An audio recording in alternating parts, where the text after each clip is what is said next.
Hello guys, ಇವತ್ತಿನ ವಿಡಿಯೋದಲ್ಲಿ ಕೆ.ಪಿ.ಟಿ.ಸಿ.ಎಲ್ನ ಬಗ್ಗೆ ತಿಳಿದುಕೊಳ್ಳೋಣ. ಕೆ.ಪಿ.ಟಿ.ಸಿ.ಎಲ್ 10ನೇ ಮೇಲೆ ಅರ್ಜಿಗೆ ಕರೆಯಲು ಆಹ್ವಾನಿಸ್ತಾರೆ. ಕೆ.ಪಿ.ಟಿ.ಸಿ.ಎಲ್ ಹಲವಾರು ರೀತಿ ಪೋಸ್ಟ್ಗಳಿವೆ. ಬಟ್ ನಮಗೆ ಜಸ್ಟ್ ಮೊನ್ನೆ 2024ರ ಉದ್ಯೋಗ ನಿಯಮಿತಿಯಲ್ಲಿ ಕರೆದಿರುವಂಥ junior station attender and junior powerman ಬಗ್ಗೆ ತಿಳಿದುಕೊಳ್ಳೋಣ.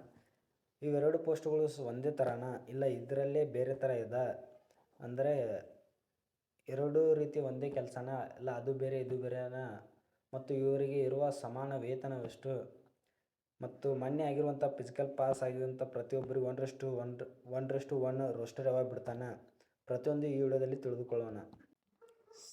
ಸ್ನೇಹಿತರೆ, ಮೊನ್ನೆ ಆದಂಥ ಫಿಸಿಕಲ್ ಪಾಸ್ ಆದಂಥ ಪ್ರತಿಯೊಬ್ಬರಿಗೂ ತಿಳಿಸೋದೇನೆಂದ್ರೆ, ಕೆ.ಪಿ.ಟಿ.ಸಿ.ಎಲ್ ಅವರು ಚೆಸ್ಕಾಮ್ ಆಗಿರ್ಬೋದು, ಮೆಸ್ಕಾಮ್ ಆಗಿರ್ಬೋದು, ಬೆಸ್ಕಾಮ್ ಹಾಗೆ ಯಾವುದೇ ಒಂದು 5 ಡಿಪಾರ್ಟ್ಮೆಂಟ್ಗಳಲ್ಲಿ ತಿಳಿಸ್ತಾರೆ. 1:1 ರೋಸ್ಟರ್ ರೆಡಿ ಮಾಡಬೇಕಂದ್ರೆ ಇನ್ನೂ ಸುಮಾರು 20 ಡೇಸ್ ಮೇಲೆ ಆಗ್ತದೆ. ಆದ ನಂತರ ಪ್ರತಿಯೊಬ್ಬರು 1:1 ಅವೇನು ಸರಣಿ ಕ್ರಮದಲ್ಲಿ ಫಿಸಿಕಲ್ ಅಟೆಂಡ್ ಮಾಡಿದ್ರಲ್ಲ ಪ್ರತಿಯೊಬ್ಬರು, ಫಸ್ಟ್ ಚೆಸ್ಕಾಮ್ ಆದಮೇಲೆ ಎಸ್ಕಾಮ್, ಮೆಸ್ಕಾಮ್, ಹೀಗೆ ಜೆಸ್ಕಾಮ್, ಬೆಸ್ಕಾಮ್ ಪ್ರತಿಯೊಂದು ಒಂದರ ನಂತರ ಒಂದು 1:1 ಬಿಡ್ತಾರೆ. ಮೊನ್ನೆ ತಾನೇ ಫಿಸಿಕಲ್ ಅಟೆಂಡ್ ಆದಂಥ ಪ್ರತಿಯೊಬ್ಬರು ಪಾಸಾದರು.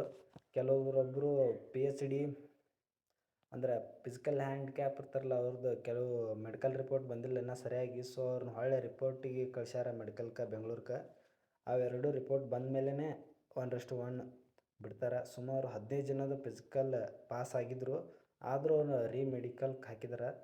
ಸೊ 15 ಹೊಳ್ಳಿ ಬರಬೇಕು, ಅವಾಗ ತಾನೇ ಹೊಳ್ಳಿ ರೋಸ್ಟರ್ ರೆಡಿ ಮಾಡಿ ನಮ್ಗೆ ಅಪ್ಡೇಟ್ ಮಾಡ್ತಾರೆ. ಹಾಗಾದರೆ ಮತ್ತು ಕೆ.ಪಿ.ಟಿ.ಸಿ.ಎಲ್ನಲ್ಲಿ ಬರುವಂಥ ಇವೆರಡು ಅಂದರೆ ಜೂನಿಯರ್ ಪವರ್ಮ್ಯಾನ್ ಮತ್ತು ಜೂನಿಯರ್ ಸ್ಟೇಷನ್ ಅಟೆಂಡರ್ ಇವರಿಬ್ಬರಿಗೆ ವೇತನವೆಷ್ಟು? ಸ್ನೇಹಿತರೆ, ಇಬ್ಬರಿಗೂ ಸರಿಸಮಾನ ವೇತನವಿರುತ್ತೆ. ಅಂದರೆ ಪವರ್ಮ್ಯಾನ್ ಅವರಿಗೆ first year 15,000, second year 18,000, next third year 21,000 ಈ ರೀತಿ ಸರಣಿ ಕ್ರಮದಲ್ಲಿ ಇರುತ್ತೆ. ಆನಂತರ 4ನೇ ವರ್ಷ ಕಳೆದ ನಂತರ ಅವರಿಗೆ ಸುಮಾರು 50,000 ಕೊಡ್ಬೋದೆಂದು ಆಫೀಷಿಯಲ್ ಆಗಿ ಅಪ್ಡೇಟ್ ಕೊಟ್ಟಿದ್ದಾರೆ.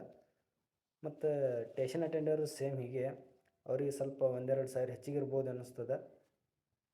17, 19 24,000. ನೆಕ್ಸ್ಟ್ ಫೋರ್ತ್ ಇಯರ್ ಅವರಿಗೆ ಏನಿಲ್ಲ ಒಂದು 55,000 ಇರ್ಬೋದು.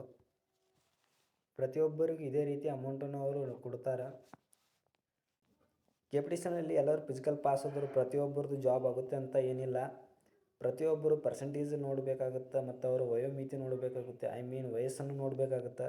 ಅದರ ಮೇಲೆ ಅವರು ಕಟಾಪ್ 1:1 ರೋಸ್ಟರ್ ರೆಡಿ ಮಾಡ್ತಾರೆ.